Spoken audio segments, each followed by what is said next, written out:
But nevertheless, there's this enormous cohort of Black and Latino males aged, let's say, 16 to 25, that don't have jobs, don't have any prospects, don't know how to find jobs, don't know what their skill sets are, don't know how to behave in the workplace where they have to work collaboratively and collectively. Let me if I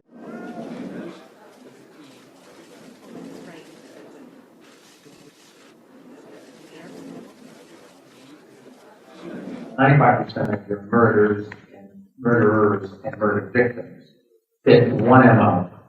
You can just take the description, Xerox it, and pass it out to all the cops.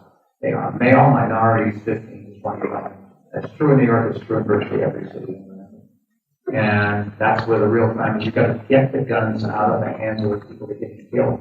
So you want to spend the money for a lot of cops in the street. Put those cops where the crime is, which means in minority neighborhoods. You think about it, we, the intelligentsia, people who could make it into this room, we believe in a lot of things in terms of equality and protecting individual rights that make no sense to the vast bulk of people. They're not opposed to you having some rights, but there's a fundamental disconnect between us believing the rights of the individual come first and the general belief around the world, I think it's fair to say, that the rights of society comes first.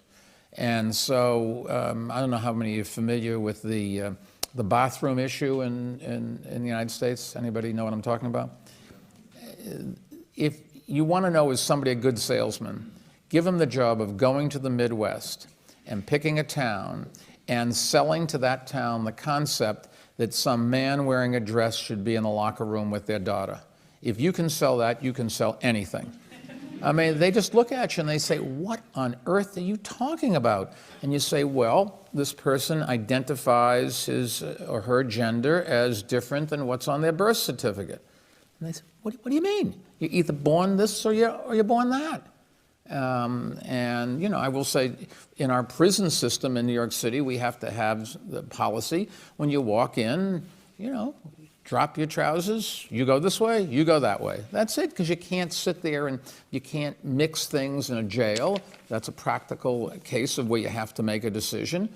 But it's so many things that we are nuanced, and the social issues that we're very proud of achieving aren't believed by the vast bulk of the people.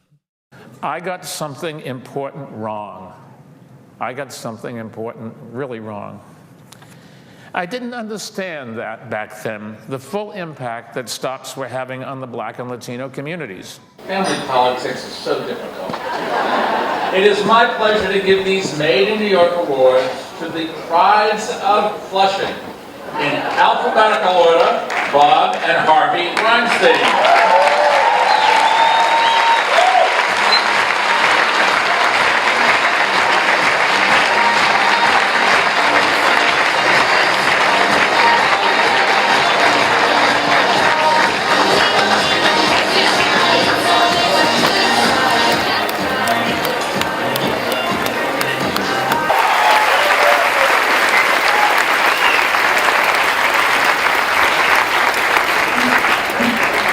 Thank you, Mayor Bloomberg and Mr. Oliver, for this tremendous accolade.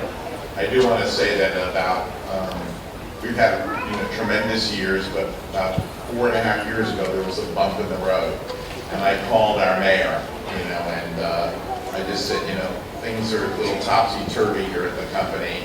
We could be moving jobs to California, and we don't want to leave New York City. And the mayor, extremely busy as he was with so many more important things, dropped a lot of things and got it done for us. So the mayor's there in a big way, and the mayor's there in an individual way. And I don't think Bob and I would be on this stage if the mayor wasn't there for us. So thank you, Mayor.